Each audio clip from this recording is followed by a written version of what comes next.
ಎಲ್ಲರಿಗೂ ನಮಸ್ಕಾರ. ಮಿತಾಸ್ kitchen and life ಸ್ಟೈಲ್ಗೆ ಸ್ವಾಗತ. ಸ್ನೇಹಿತರೆ, ಇಲ್ಲಿ ನಾನು ಬೆಳ್ತಿಗೆ ಅಕ್ಕಿ ತಗೊಂಡಿದ್ದೇನೆ, ದೋಸೆ ಅಕ್ಕಿ ತಗೊಂಡಿದ್ದೇನೆ, ಅದರ ಜೊತೆಯಲ್ಲಿ ಕಡಲೆಬೇಳೆ ಕೂಡ ತಗೊಂಡಿದ್ದೇನೆ. ಇವಾಗ ಇದನ್ನೆರಡನ್ನು ಉಪಯೋಗಿಸಿಕೊಂಡು ಒಂದು ಅದ್ಭುತವಾದ ಬ್ರೇಕ್ಫಾಸ್ಟ್ ರೆಸಿಪಿ ಮಾಡುವ. ಇಲ್ಲಿ ನಮಗೆ ಅಕ್ಕಿ ಎಷ್ಟು ಬೇಡ, ಈ ಲೋಟದಲ್ಲಿ 1 ಲೋಟದಷ್ಟು ಅಕ್ಕಿಯನ್ನು ತಗೊಳ್ಳುವ. 1 ಲೋಟದಷ್ಟು ಅಕ್ಕಿ ಉಂಟು. ಇವಾಗ ಇದನ್ನು ಈ ಮಣ್ಣಿನ ಚಟ್ಟಿಗೆ ಹಾಕಿಕೊಳ್ಳುವ.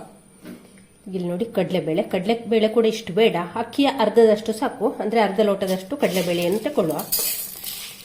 ಇಲ್ಲಿ ನೋಡಿ, ಈ ಕಪ್ಪಲ್ಲಿ ಅರ್ಧ ಕಪ್ಪಿನಷ್ಟು ಕಡಲೆಬೇಳೆ, 1 ಕಪ್ಪಿನಷ್ಟು ಅಕ್ಕಿ. ಇವಾಗ ಅಕ್ಕಿ ಜೊತೆ ಈ ಕಡಲೆಬೇಳೆಯನ್ನು ಹಾಕ್ತೇನೆ. ಕಡಲೆಬೇಳೆ ಮತ್ತು ಅಕ್ಕಿಯನ್ನು ಜೊತೆಯಲ್ಲಿ ಹಾಕಿದ್ದೇನೆ. ಇವಾಗ ಇದಕ್ಕೆ ನೀರು ಹಾಕಿ ತಲೆ ಚೆನ್ನಾಗಿ ವಾಶ್ ಮಾಡುವ. ವಾಶ್ ಆದ ನಂತರ ಒಂದು 2 ರಿಂದ 4 ಗಂಟೆ ಇದನ್ನು ನೆನೆ ಹಾಕಲಿಕ್ಕೆ ಬಿಡುವ. ಇವಾಗ ಇಲ್ಲಿ ಅಕ್ಕಿಯನ್ನು ಮತ್ತು ಕಡಲೆಬೇಳೆಯನ್ನು ಚೆನ್ನಾಗಿ ವಾಶ್ ಮಾಡಿ ಇಟ್ಟಿದ್ದೇನೆ.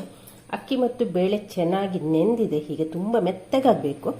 ಇವಾಗ ಇದನ್ನೆಲ್ಲ ನಾವು ಮಿಕ್ಸರ್ ಜಾರಿಗೆ ಹಾಕಿಕೊಳ್ಳ.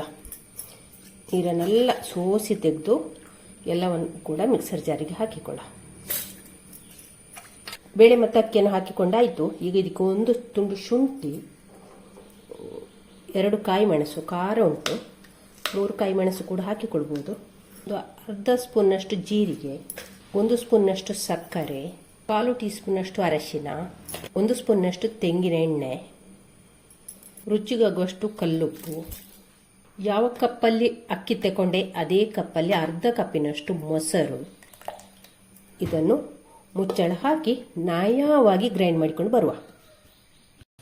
ಇವಾಗಿಲ್ಲಿ ಅಕ್ಕಿಯನ್ನು ರುಬ್ಬಿಕೊಂಡಾಯಿತು. ನಯವಾಗಿ ರುಬ್ಬಿಕೊಂಡಿದ್ದೇನೆ. ಇವಾಗ ಇದನ್ನೊಂದು ಮಣ್ಣಿನ ಚಟ್ಟಿಗೆ ಹಾಕ್ತಾ ಇದ್ದೇನೆ. ನೋಡಿ, ಹಿಟ್ಟಿನ ಹದ ಈ ರೀತಿ ಉಂಟು. ನೀರು ಹಾಕಲಿಲ್ಲ, ಮೊಸರಲ್ಲಿ ಅರ್ಧ ಕಪ್ ಮೊಸರಲ್ಲಿ ಅಕ್ಕಿಯನ್ನು ಗ್ರೈಂಡ್ ಮಾಡಿದ್ದು. ಹಿಟ್ಟಿಗೀಗ ಈನೋವನ್ನು ಹಾಕಿಕೊಳ್ಳ, 1 ಸ್ಪೂನ್ನಷ್ಟು. ಅದರ ಮೇಲೆ ಒಂದು ಸ್ವಲ್ಪ ನೀರನ್ನು ಹಾಕಿಕೊಳ್ಳ.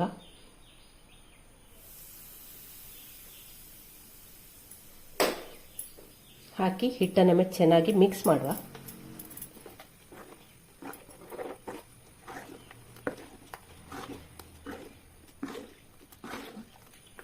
ಬೇಗನೆ ಮಾಡಿಕೊಳ್ಳುವಂಥ ಮತ್ತು ಹೆಲ್ದಿಯಾದ ಒಂದು ಬ್ರೇಕ್ಫಾಸ್ಟ್. ನೋಡಿ, ಹಿಟ್ಟನ್ನು ಕಲಸಿಕೊಂಡಾಯಿತು. ಇವಾಗ ಇದನ್ನು ಪಕ್ಕಕ್ಕೆ ಇಟ್ಟುಕೊಳ್ತೇನೆ. ಇಲ್ಲಿ ನಾನೊಂದು ಕುಕ್ಕರಿದ್ದು ಪಾತ್ರೆ ತಗೊಂಡಿದ್ದೇನೆ. ಈ ಥರದ್ದು ತಗೊಳ್ಳಿ, ಸ್ವಲ್ಪ ಹೈಟ್ ಇರುವಂಥದ್ದು. ಸ್ವಲ್ಪ ನೋಡಿ, ಹೈಟ್ ಇರುವಂಥ ಪಾತ್ರೆಯನ್ನು ತಗೊಳ್ಳಿ. ಟಿಫಿನ್ ಬಾಕ್ಸ್ ಕೂಡ ಆಗ್ತದೆ. ಅದಕ್ಕೆ ಈಗ ಒಂದು ಸ್ವಲ್ಪ ತುಪ್ಪವನ್ನು ಹಾಕಿ ಪೂರ್ತಿ ಇದನ್ನು ಗ್ರೀಸ್ ಮಾಡಿಕೊಳ್ಳುವ. ತುಪ್ಪವೇ ಆಗಬೇಕು ಅಂತಿಲ್ಲ, ಎಣ್ಣೆಯನ್ನು ಕೂಡ ಹಾಕಿಕೊಳ್ಬೋದು. ಹಾಕಿ ಪೂರ್ತಿ ಇದನ್ನು ಸವರಿಕೊಳ್ಳ. ಈಗ ಇಲ್ಲೊಂದು ಕುಕ್ಕರಿಗೆ ನೀರು ಹಾಕಿ ಕುದಿಲಿಕ್ಕೆ ಇಟ್ಟಿದ್ದೇನೆ. ನೀರು ಚೆನ್ನಾಗಿ ಕುದೀತಾ ಉಂಟು. ಆ ಹೊತ್ತಿಗೆ ಇಲ್ಲಿ ನಾವು ತುಪ್ಪ ಸವರಿದಂಥ ಪ್ಲೇಟನ್ನು ಇದಕ್ಕೆ ಇಟ್ಟುಕೊಳ್ಳ. ಕಲಸಿದಂಥ ಹಿಟ್ಟನ್ನು ಇದಕ್ಕೆ ಹಾಕಿಕೊಳ್ಳ. ಪೂರ್ತಿ ಹಾಕಿಕೊಳ್ಳೋದು ಬೇಡ, ಒಂದು 1/4 ಭಾಗ ಹಾಕಿದ್ರೆ ಅದು ಅರ್ಧದಷ್ಟು ಆಗ್ತದೆ. ಇನ್ನಿದನ್ನು ಮುಚ್ಚಳ ಮುಚ್ಚಿ ಒಂದು 20 ನಿಮಿಷ ಈ ಆವಿಯಲ್ಲಿ ಬೇಯಿಸಿಕೊಳ್ಳುವ. ನಮ್ಮ ತಿಂಡಿ ಬೇಯುವಷ್ಟೊತ್ತಿಗೆ ಒಂದು ಚಟ್ನಿ, ಸಿಂಪಲ್ ಆಗಿರೋ ಚಟ್ನಿ ಮಾಡಿಕೊಳ್ಳುವ. ತೆಂಗಿನಕಾಯಿ ತುರಿ ಹಾಕ್ಕೊಂಡಿದ್ದೇನೆ. ತೆಂಗಿನಕಾಯಿ ತುರಿ, 1 ತುಂಡು ಶುಂಠಿ, 2 ಮೆಣಸು, 1 ತುಂಡು ಬೆಳ್ಳುಳ್ಳಿ, ಹುಣಸೆ ಹುಳಿ, ರುಚಿಗೆ ಕಲ್ಲುಪ್ಪು. ಇವಾಗ ನೋಡಿ, ಗ್ರೈಂಡ್ ಮಾಡಿಕೊಂಡಾಯಿತು. ಇವಾಗ ಇದಕ್ಕೆ ಕೊನೆಗೆ ಪುದೀನ ಹಾಕಿ ಒಂದು 2 ರೌಂಡ್ ತಂದರೆ ಸಾಕು. ಇವಾಗ ಇಲ್ಲಿ ನಮ್ಮ ಚಟ್ನಿ ಕೂಡ ರೆಡಿ ಆಯಿತು. ನೋಡಿ, ಒಗ್ಗರಣೆ ಬೇಡ, ಇದಕ್ಕೆ ಪುದೀನ ಎಲ್ಲ ಹಾಕಿದ್ದೇವಲ್ಲ, ಅದ ಕಾರಣ ಒಗ್ಗರಣೆ ಬೇಡ. ನೋಡಿ, ನಮ್ಮ ಪುದೀನ ಚಟ್ನಿ ರೆಡಿ ಆಯಿತು. ಇವಾಗ ಮುಚ್ಚಳ ಮುಚ್ಚಿ ಇದನ್ನೀಗ ಪಕ್ಕಕ್ಕೆ ಇಟ್ಕೊಳ್ಳುವ.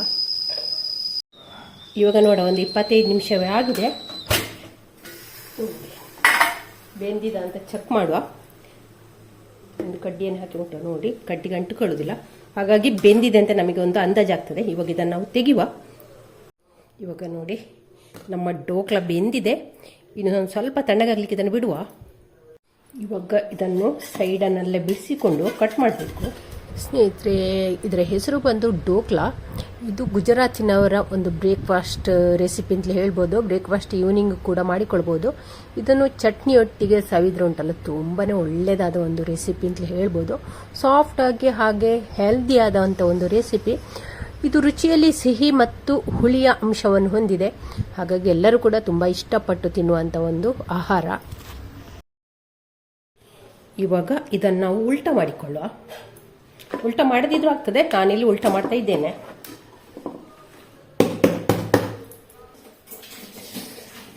ಇವಾಗ ಇದಕ್ಕೊಂದು ಒಗ್ಗರಣೆಯನ್ನು ಮಾಡಿಕೊಳ್ಳುವ.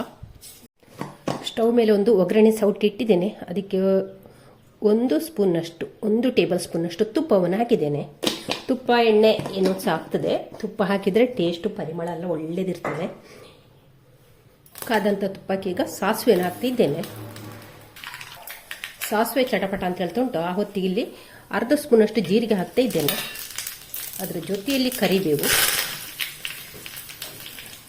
2 ಕಾಯಿ ಮೆಣಸು, ಒಂದು ಚಿಟಿಕೆ ಅರಶಿನ ಹಾಕಬೇಕಂತಿಲ್ಲ, ಹಾಕಿದ್ರೆ ಒಂದು ಸ್ವಲ್ಪ ಕಲ್ಲರ್ ಒಳ್ಳೆದಿರ್ತದೆ. ಇವಾಗ ಇದನ್ನು ನಮ್ಮ ಡೋಕ್ಲಕ್ಕೆ ಹಾಕುವ.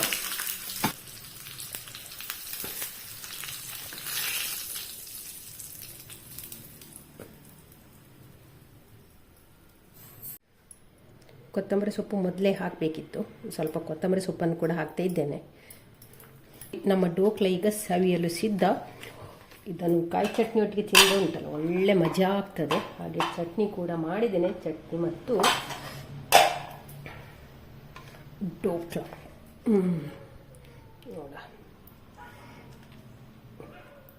ನೋಡಿ ಎಷ್ಟು ಸಾಫ್ಟಾಗಿ ಬಂದಿದೆ. ನೋಡಿ ಎಷ್ಟು ಸಾಫ್ಟ್ ಸ್ಪಾಂಜಿಯಾಗಿ ಬಂದಿದೆ. ತುಂಬಾ ಅದ್ಭುತವಾದ ಒಂದು ರೆಸಿಪಿ. ನೀವು ಮಾಡಲೇಬೇಕಾದಂಥ ರೆಸಿಪಿ. ಯಾವಾಗಲೂ ಬ್ರೇಕ್ಫಾಸ್ಟಿಗೆ ಒಂದೇ ಥರದ್ದು ತಿಂದು ಬೋರ್ ಅನಿಸುವಾಗ ಉಂಟಲ್ಲ, ಈ ಥರದೆಲ್ಲ ತಿನ್ನಿ. ತುಂಬಾ ಒಳ್ಳೆಯದಾಗ್ತದೆ.